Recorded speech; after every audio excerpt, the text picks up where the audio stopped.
Rick, good to see you back outside Old Trafford, mate. Fresh back from Spain. Yeah. Break that game down for me today. Good win. Great win, and a vital win. You know, just obviously teams around us for the top four. Some of them playing each other. They've got games coming up against each other. We need to stay up there. Top four is going to be the best we can do, and I think we've got a great chance of doing it. You know, we're keeping clean sheets now, pretty regular, and that was a fantastic win today. West Ham are a good side. I know they're not doing great by their own standards in recent years, but they give anybody a game, and it's a good win. Yeah, you mentioned it there, mate. I think that's 8 clean sheets in all competitions this season now already. Right.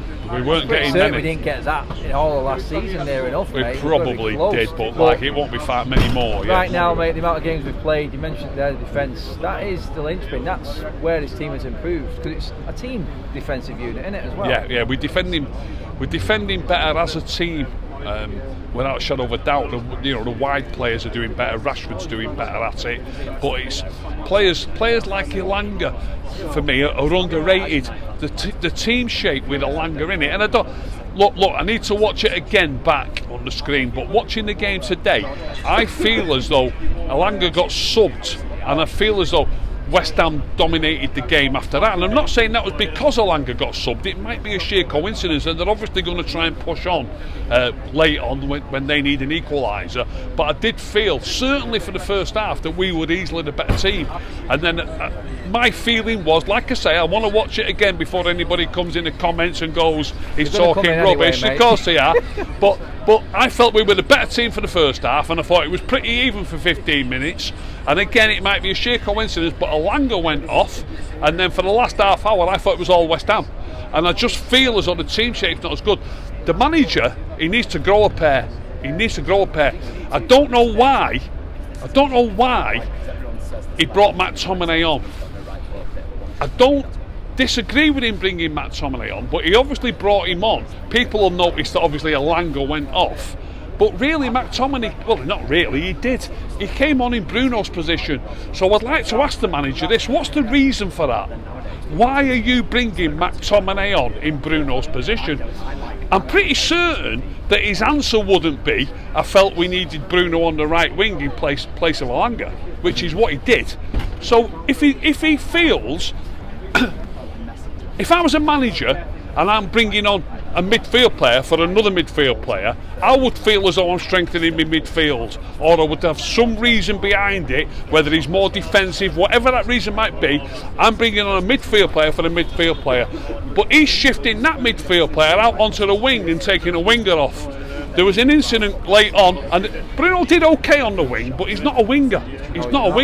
And there was an incident late in the game where Ronaldo turned in his own half and he laid the ball in front of Bruno, and Bruno's racing Kurt Zuma for the ball, and he looked like he was treading water, Bruno. Yeah. And now Elanga, a lot of people don't like him, but they cannot deny he's absolutely rapid. And that's why you have pacey wingers. That, we might have won that ball. You never know. It might. I'm not saying he'd have run forward and scored, but it might result in a goal. So I wouldn't. If he's gonna, and it's happened a few times with Bruno, if he's gonna bring somebody on in midfield in place of Bruno, don't put him on the wing. Take him off. If it's that important that you're making that sub, just do the sub. Don't start moving all the players around. A lot of people have said similar to what you said there, mate, because we've got 2 players who can play on the right on the bench, but you only used 2 substitutes today, knowing that we've got a lot of games, a lot of energy has been used, and players were flagging. We had Sancho, Garnacho could have played that role on the wing as well. Why do you think he didn't bring the subs on? Is he sending a message? I don't get it. Well, he's done it with Bruno a few times, and people know I'm not Bruno's biggest fan. But please tell me that these wingers have got to be better on the wing. Bruno's a number 10 or a midfield player, and I'm not knocking him for that reason. He's just not a winger, is he? No, that's right, mate. You did right. I wouldn't put Bruno on the wing. I think he's wasted on the wing. I don't understand it. It's another question I'd like to ask myself as to why. But I can only assume he's got another plan with the amount of games coming up. But Bruno runs more than anyone, and he looks as tired as anyone right now. You'd have thought he might have just freshened it up a little bit to see the game out. One thing though, he got booked late on, Bruno, didn't he? I think he misses the next game, doesn't he? I'm not too sure if that's his 5th or not. He definitely misses. I heard last week that if he gets booked, he misses the next game. So I assume it still continues that. So I think he misses the next game, which is Villa away, is it? Yeah. In the league, yeah, I think Villa he misses away. that game. Well, it's going to be interesting to see how we handle Sociedad and Villa now. Well, it's being tired now. 2 massive games. Where would you prioritise? Would you go all out because he's played strong? Got to go all out. Got to go all out. We need to sacrifice of possibly getting a game like that against Villa at weekend. We need to win 2-0, don't we? On Thursday, yes. We've got to win 2-0 to top the group. It's look, if it at all possible, we need to not have that extra game against the Champions League club that have dropped out of the Champions League. So it's two extra games in the legs. It's 2 extra games to fit in as well. Don't forget we've got a backlog of games. We've still got to fit in the Leeds United game, Leeds and Palace. So we've got to fit them games in as it is. We could do without the 2 extra games for numerous not for one reason, but for a few reasons. And one of those reasons is, of course, that you might get knocked out. Whereas if you get through, it's a round you've not got to play. That's it. Before you go, Rick, mate, who are you giving man of the match tonight? Well, but before you ask me that, I heard that Gary Neville gave Marcus Rashford man of the match. For me, Marcus Rashford was just about the worst player on the field.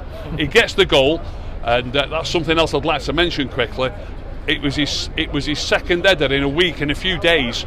I believe he scored 5 headers in his career for United, so it looks to me like they're working on his heading. It could just be a coincidence that chances have come to his head. That question to tonight in the week. They are working on it. So, but that's got to beg the question: what have the coaches and management staff been doing in the past? Did they not realise that his heading wasn't very good? It's mind-boggling. You remind me of Fergie there, mate, trying to head the ball. It's mind-boggling. Work on your heading, and suddenly he's scoring headers. I hope he keeps scoring headers. Right, I'm going to guess. But my man of the match, Luke Shaw or DALOT, I'm guessing. The full-backs were, well, the defence in general played. Maguire's passing let him down a few times, but he won a few important headers, a few important tackles. I think all the defence played all right, but I would probably go Diego Dalot. The number of headers he won at the back post. True. Yeah, I thought he played great. Vic, cheers for coming on, mate. No problem, mate. I'm going for a pint now. Nice one. See you later.